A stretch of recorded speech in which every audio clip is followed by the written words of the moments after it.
Peace and blessings, y'all.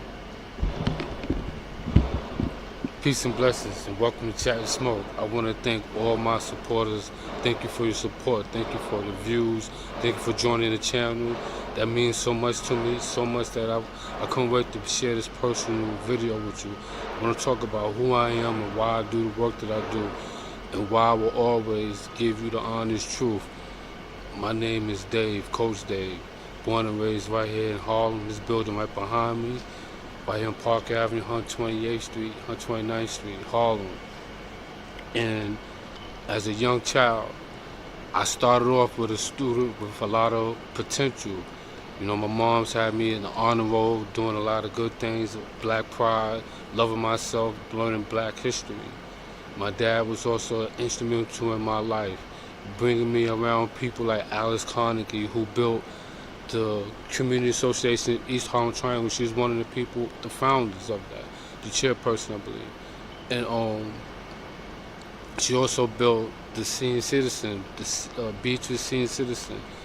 And I know that personally because my dad was a senior citizen, so he brought me up in there. So I knew firsthand, my dad taught me how to play pool, and I knew how to pick a side. Once you have highs or lows, you stick with it. You don't deviate from that. The point I'm making is my dad taught me how to be focused, stick to a plan, no matter what. My mom did the same thing too. My mother taught me how to read and write. She made sure of that.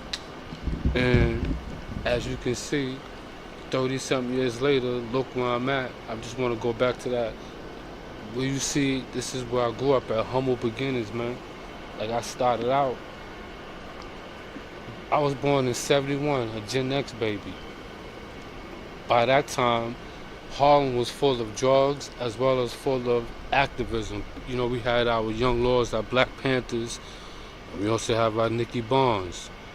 You know, we had a lot of people influential in our communities, you know. And which side would I pick? Which side would I be? Would I be a pimp? Would I be a drug dealer? You know, would I be an activist, a community activist? Which side would I pick? You know, my mom told me, number one, I better not be no pimp. You know, so she definitely helped me read and write, made me stay on top of that. And that built my character. That built me to be able to read something and analyze it and really understand what the writer was trying to say. We had to learn spelling words.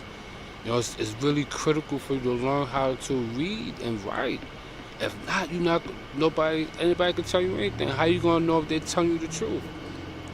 So with that being said, I want to share with you my story and be able to tell you about what how I started my life and what I did right and how I moved forward. You know, and that's how I want to be able to tell things. You know.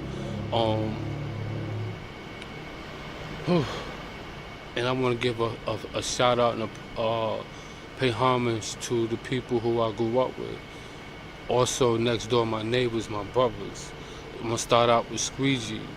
Squeegee was very instrumental to me. Shout out, may you rest in power, may you continue to shine in peace, King. You know, of course, Robbie Cole also. I love you as well, Robbie. I love you, Squeegee. I love you, Junior. You know, this is my brother, man. Like, all three of them live in this building right here. All three of them lived in this building right here, 1886. Shout out to my moms and my dad, Miss Azalea Hunter, Mr. Eddie Hunter. You know. Shout out to my main dad, Edward Grant. Love you, Dad. And this gas station was here when I was a little kid too. It wasn't called this, it was called something else, just like Texaco or something. And the owner of was named Alex. His daughter named April. I remember her name because my birthday is April. So they had this in one of my hustling ways. When I started hustling, I used to be able to be over here. It wasn't this pretty at all, believe that. It was nothing like this. And I'd just stand here and just watch people, gauge them and see how they act and ask if I could pump their gas while they go inside. I pump the gas and get changed. That was the first thing I started doing. Then Squeegee and I, we started doing newspapers. you know? We sold newspapers. And at this time, I'm talking about 7, 8 years old outside doing that. And just being mindful of watching my surroundings. We got a lot of people out here. I don't have to hurt nobody. Even though I'm home, I'm still on point. But we was young kids just trying to find out how we can make money on our own, you know, and be real with it, you know. And I love them for that, Squeegee. So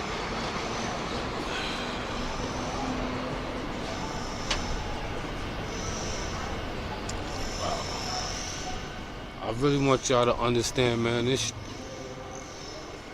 I'm about to talk to y'all about the streets, man. Number one rule I was taught: the game is to be sold, not told. You could take that numerous ways. You could take that you selling the drugs. You're not out here trying to. You're not talking to everybody about your business. You're not running your mouth to people you meet and tell them what you do. You know what I mean?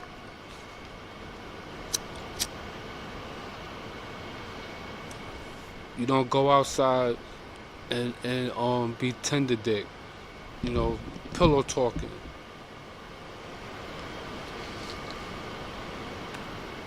Don't bring unnecessary attention to yourself, yo. You're supposed to understand when you take that leap for me to go out and sell drugs, that's against the law. That's not legal. Things happen, you know what I mean? You go to jail, so you don't have a license to sell drugs. You gotta be very discreet with that.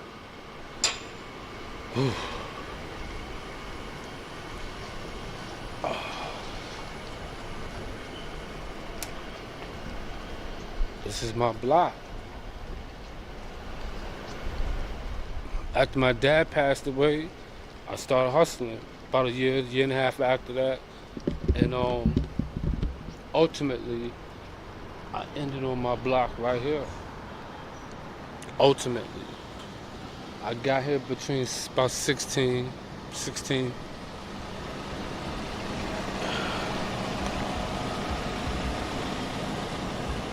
Yeah. I had to travel around to get to know the game first, you know. I had to go across town.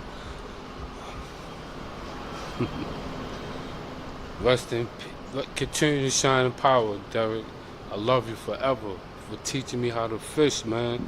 Taught you and your brother. You taught us how to fish. And from that point on, I ain't never stopped fishing, never stopped earning on my own yet, no matter what. Thank you very much for that, yo. I love both of y'all for that.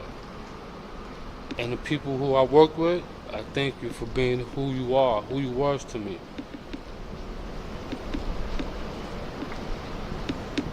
This right here is the background where I used to have my workers sell over here. As you can see behind me, we be looking that way. The cars come down this way, so we can look up this way. You know, they could be behind the pillars. Usually they be behind there. It wasn't this bright. A little less bright than that. So crack.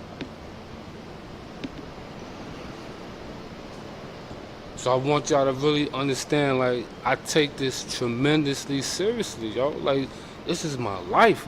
Like, the people who I work with, who I hustle with, who mentored me, yo, this is some real shit. Like Little Baby says, shout out to Little Baby, real shit, yo. Like, this is my life, yo. It's not a game, it's not a fantasy. This ain't no, when we was out here, nobody was thinking we would be, we didn't think nobody would fantasize or romanticize what we did. We did this to survive. I know I did. And I knew I had to get out. And thank God for Superfly. That's my #1 movie. Priest, man. He told me, he showed you how to get in and get out. Have a plan. And even the people who I worked with, who I ran with, they was always preaching a way out. Go legitimate at one point in your life, man. And I seen that. I seen them open up businesses. So I knew the blueprint. I didn't work with people who was just low level. When I'm showing you right here, this is what I ended out with. We was more distributors, baby. Like business-wise, this is what I'm saying. It's a business mindset. It's not just pumping on the streets. This is the operation side of it, but the business side of it is where the money really gets made at, you know? Hiring people. That's the number one thing. You gotta learn how to hire. Who you hiring, yo? Everybody can't hustle with you. Everybody's not built for this. You can't join our team unless you gotta be around for like a month, 2 weeks to a month. You take your temperature, see how you act, how you react to certain things. If the vibes ain't there, I'm sorry, we going in another direction. Ain't no love lost. And sometimes if a person get hit with a pack, we monitor them. We asking you where you work at, what's your block at, who you work with, where your stash is gonna be at, how many people have access to your stash.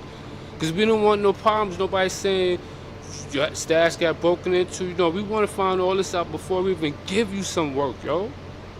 Because it's no game. We want to make sure you safe as well as we safe. We're not trying to catch a case on no level. So we're going to show you what security really looks like. How you work in your spot. How's the security in your spot? Who's your team? Who's your captains? Who's your sergeants? Who's your lieutenants? Who's your workers? Who's the people that's transporting from the spot to the stash house? How is that working? How y'all communicating? Who's bottling up for you? These are the questions we were asked to make sure you know this is serious. Like, we're not playing. I don't want to hear no fuck-ups because we're not trying to catch a case. It's to be sold, not told. And I have much respect to the people who I work with. I love y'all, my mentors, you know. And this is real shit, man. Like, again, a person can work with us, and if it don't work out, we won't hit them off no more packs. That's it. We're not harming you. We're not chasing you down. None of that. It's a business, man. We all trying to make money, man. Nobody's trying to be, well, I can't say flamboyant because you do by your spoils, you do become able to purchase a lot of things. So I wouldn't say flamboyant to that level. Some people can say that. However, you know, it is what it is. Unity. I learned how to be unity with people. Like, listen, we on Madison Ave right now. 128 Madison. I knew everybody from 25th to 32nd Street. You know what I'm saying? 29 is the main block. Shout out to Red, Pink, and Black. You heard? Like, we get along, man. All that cutthroat shit I be seeing on the internet, that shit is crazy, yo. Like, you can't survive in the streets acting like that. You gotta have somebody you can trust. Like, good business precedes bad reputation. Yo, people want to work with you because you got good business. You know what I'm saying? That's how I looked at it. Who's my workers? How long? What's your hours? How long you can work? What days you can work? You know what I'm saying? What you can commit to? This is what I'm talking about. Street shit. Yeah, this is how we talking to people. I want to know who your family is. You know what I'm saying? I don't want your family to ever feel you started fucking with us and then shit turned left and shit didn't go right, you know? This is how much we care. I'm so grateful to work with people who I love, who I grew up with, who I went to school with, my whole community. I caught cases on this block. Round the corner, down the block, you know. Unfortunately, some of my peoples passed away around here as well. I'll talk about that later. But my main goal is to let you know that I really, really thank y'all and I love y'all. I'm giving y'all the honest shit. I'm going to teach you, I'm going to show you how to elevate. Like, it's all about changing your mindset. I had to change my mindset completely, and it was worth it. Come on, man. I don't want to spend the rest of my life in jail. I don't want to do that. And I didn't want to be stuck. Again, and shout out to Mob Style, AZ, always talking about moving on. You know what I'm saying? It was a young man's game. I grew up in an environment, either I'm going to be on one side or the other. And I did both. And now I'm back to a student with unlimited possibilities. I went from a potential student to a potential threat to now I'm back to a student with unlimited possibilities. And I want you to know you can do the same thing too. Don't let nobody tell you what you can't do. You can do it. I'm so appreciative of all my peoples who I work with, all my comrades who lost their lives to this game. This is for you. This is for the people I work with as well. Another one of us did it legitimately from the streets. That's all I wanted to make sure I could prove. Oh, ooh, he was about to get punched, my nigga. Oh, I was ready to punch this nigga in his motherfucking mouth, boy. Ooh. Ah.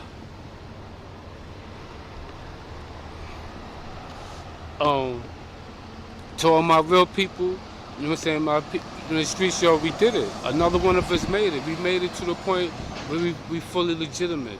And that's the key. That's the number one thing. You in the streets, find a way out. That's all. Find a way out. Please, don't harm your community. It's not about killing, man. It's about making money. And everybody can't handle being in the streets. I mean, we're about to have, we haven't already, a civil war between our community members and our other community members who are on the other side. Because sometimes our street people feel they can shoot at will and harm public and innocent people and don't have accountability for that. That's a no-no. You can't do that. That's a no-no. You gotta have accountability. This is your community. You see how it's supposed to be safe out here? Anybody can be outside, including yourself.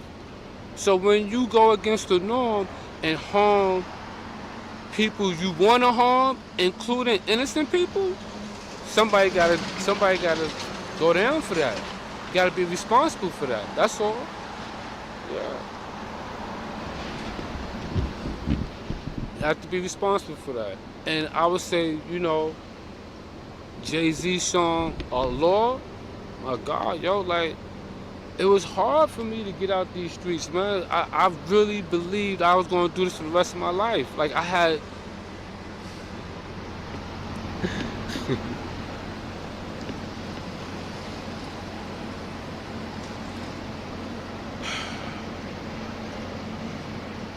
I'm just grateful again, man, for y'all, for supporting me and rocking with me, and I'm rocking with y'all. I want you to know no matter what in life, you can be the best version of yourself. You can follow your dreams. And one of the most scariest things and painful thing about following your dream is you're going to elevate yourself. And as you elevate yourself, you're going to not be the same person who you used to be. You're not going to have the same interests that you used to be because you're working on your new goals. Your new goals supersede what you used to do. So the patterns and the people and the conversations that you used to have with them is going to change. And then that means your relationship with them is going to change if they don't change. So they're not going to want to talk to you because the conversations they stuck on is not what you're stuck on. And that's part of the growth. A lot of people don't want to go through that growth. And that's the realest shit, yo. I'm going through that, been going through that. And I've been through that when I was in prison. Sometimes you gotta be by yourself to grow even more, to be free, and that's the most beautiful thing. Don't you want to be free from anybody trying to make you follow the crowd? You don't want to please the crowd, please yourself.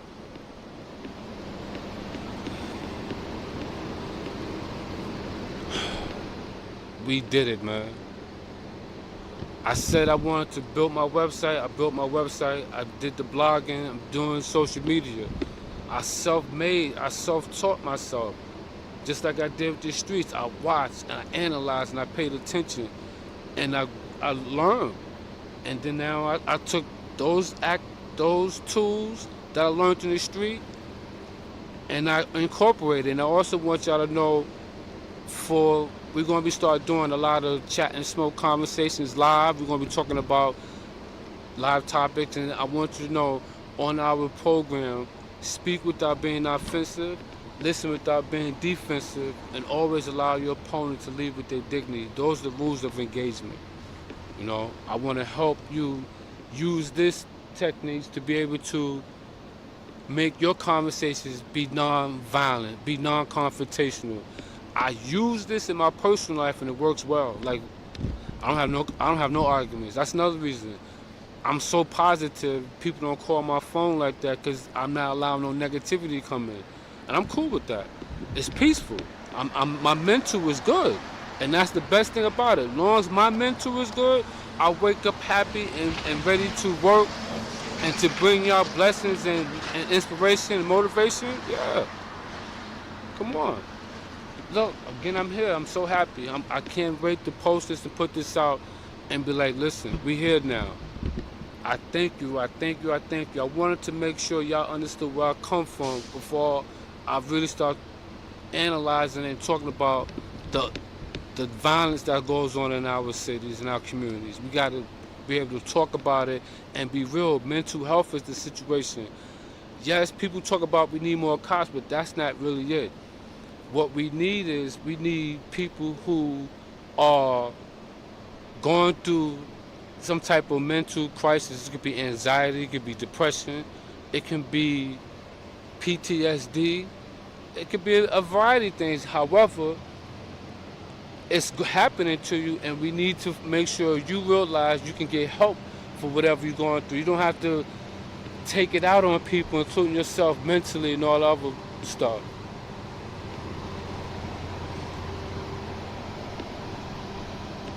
You can talk to a therapist, you can be able to talk to somebody who will help you clearly understand what you're going through.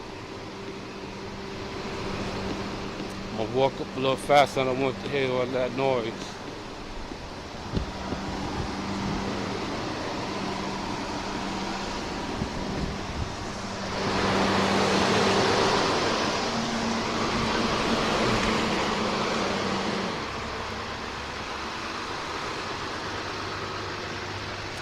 Yeah.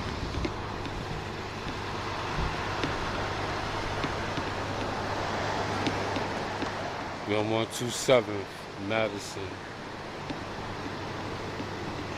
My peoples, mother home. Oh man, church, my friends, child friends, again to school, Fifth Avenue down the block, my friends, home base, you know.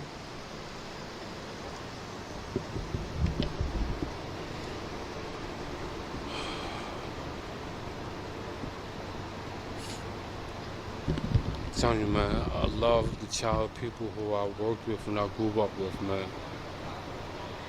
We all grew and matured. Most of us. I have some of us that passed away.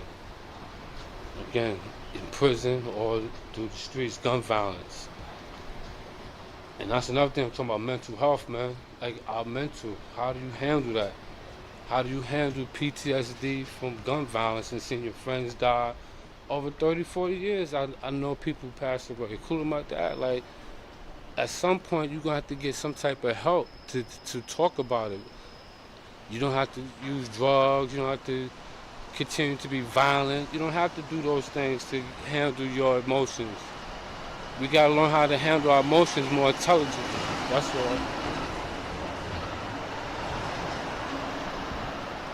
126, my other block. It's my other block, you know, to my dudes, man, to my family, man. Got arrested on 260 too. Yeah, my jacket is long, man. I'm not playing. That's why I'm want to preach to y'all about changing your mindset. You can do it. You don't have to do the wrong thing. I won't say the wrong thing. You don't have to do what you... Bang, bang. You don't have to do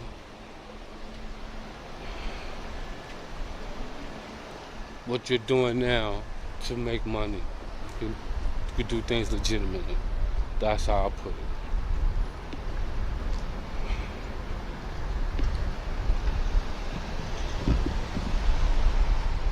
Put your mind to it. You are the creator. And that's why I talked about my code. How you speak, change how you speak, change how you think, change how you live. You be more kinder. When you're speaking to people, you get more kinder results. You bless the conversation before you start, it's going to have a great outcome.